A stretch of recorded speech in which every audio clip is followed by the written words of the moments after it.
কটা nail polish কিনলে আমার আপাতত কাজ চলবে, ঠিক আছে? তোমাকে কিনতে হবে কি কি, একটা হচ্ছে ইয়েলো কিনতে হবে, ভিডিও করছো? আচ্ছা, একটা কিনতে হবে ব্লু, আর একটা কিনতে হবে রেড। এই যে রেড, এটা এই উপরে, এটা উপরে দেওয়া আছে।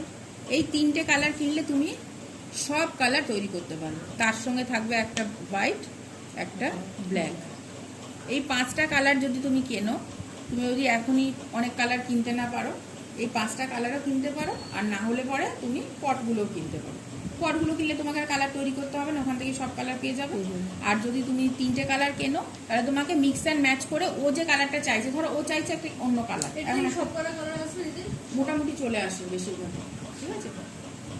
তোমাকে ক্যাটালগ বানিয়ে রাখতে হবে, যাতে ক্লায়েন্ট তোমার ক্যাটালগ দেখে পছন্দ করে। মানে এই কালারগুলো দিয়ে তোমাকে ক্যাটালগ বানিয়ে রাখতে হবে, কত % মেশাচ্ছ সেটাও তোমাকে বানিয়ে রাখতে হবে। তাহলে তোমার 3টে কালার দিয়ে কাজ করতে হবে, তার জন্য খাটতে হবে। মানে ধরো এই লাল আর নীল মিশে একটা বানিয়ে রাখলে কত % দিচ্ছে, এটা যদি 1 ড্রপ দাও তাহলে এটা হাফ দিলে এটা যে কি কালার আসছে, ওই এই কালারটা এসেছিল আমারটা, আমি আগের দিন করেছিলাম ওইটাই দিয়ে তাহলে এইটা কি কালার আসছে, এটা তুমি একটা কিছুতে লাগিয়ে বা এরকম নেলেই লাগিয়ে ক্যাটালগ বানিয়ে রাখলে। করে রাখলে এইটা ধরো দিলে যে এটা 1 ড্রপ, এটা হাফ ড্রপ, ঠিক আছে? তাহলে তুমি এটা জেনে গেলে যখন এটা এই কালারটা ক্লায়েন্ট পছন্দ করলো, তখন তুমি এটা 1 ড্রপ, এটা হাফ ড্রপ দিয়ে এটা বানিয়ে দিলে।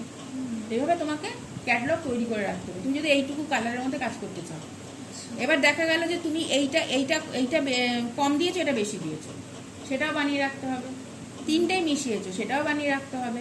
3টের মধ্যে কোনটা বেশি কোনটা কম দিয়েছো সেটাও বানিয়ে রাখতে হবে। সেটা কিন্তু লিখে রাখতে হবে তোমাকে, কত % কোনটা দিয়েছো।